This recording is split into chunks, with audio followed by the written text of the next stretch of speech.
ఒకప్పుడు ఒక అందమైన గ్రామంలో రాము అనే బుడ్డోడు ఉండేవాడు. రాము 8 ఏళ్ల వయసు, చాలా చురుకైనవాడు. ఒకరోజు ఉదయం రాము తన ఇంటి మెట్లు మీద కూర్చుని ఉండగా అతని తల్లిదండ్రులు అతనికి పనులు చెప్పడం మొదలుపెట్టారు. తల్లి, రామూ, నువ్వు పాయాలు పూర్తి చేయి. అలాగే మన ఆవుకు తిండి పెట్టి నీళ్లు పోయాలి. తండ్రి, మన జీవితం చాలా కష్టపడి జీవనం సాగించే ఆవుపైనే ఆధారపడి ఉంది. జాగ్రత్తగా పని చేయాలి అని చెప్పి బయటకు వెళ్లారు. కాని రాము తల్లిదండ్రుల మాట వినకుండా తన స్నేహితులతో మైదానంలో ఆడడానికి వెళ్ళిపోయాడు. వాళ్లతో కలిసి బంతి ఆడుతూ ఎంతో సంతోషంగా గడిపాడు. పిల్లలు, గోల్! రామూ, నువ్వు చాలా బాగా ఆడుతున్నావు అని అందరూ అరుస్తున్నారు. కాని రాము తల్లి తండ్రులు చెప్పిన మాటలు మర్చిపోయాడు. మధ్యాహ్నం రాము ఇంటికి రాలేదు.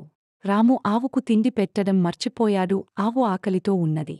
ఆవు తినడానికి ఎలాంటి తిండి లేకుండా మూలుగుతూ ఉంది. తల్లి, రామూ, నువ్వు మన ఆవుకు తిండి పెట్టలేదా? మన కోసం ఎన్నో కష్టాలు పడుతున్న ఆవు ఆకలితో ఉన్నది. తల్లి ఆందోళనతో ఆవును చూసింది. ఆవు ఆకలి కారణంగా బలహీనంగా కనిపిస్తోంది. సాయంత్రం రాము ఇంటికి రాగా తండ్రి రాముకి సమాధానం చెప్పడం ప్రారంభించాడు. తండ్రి, రామూ, నువ్వు చేసిన నిర్లక్ష్యం ఎంత పెద్ద సమస్యను తెచ్చిందో చూడు. మనం ఆవుకు బాగా చూసుకుంటేనే అది మనకు పాలు ఇస్తుంది. ఇది నీ బాధ్యత రామూ. తండ్రి చెప్పిన మాటలు రాముకు గుండెల్లోకి దిగాయి. అతను తండ్రి మాటల్ని వినడం ప్రారంభించాడు. రామూ, నాన్నా, నన్ను క్షమించండి. ఇక ముందు మీ మాట తప్పకుండా వింటాను.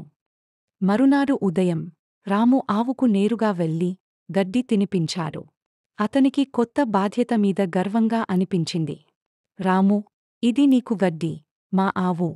నిన్ను ఇక ముందు ఎప్పుడూ ఆకలితో ఉండనివ్వను. ఆ ఆవు ప్రశాంతంగా తినడం ప్రారంభించింది.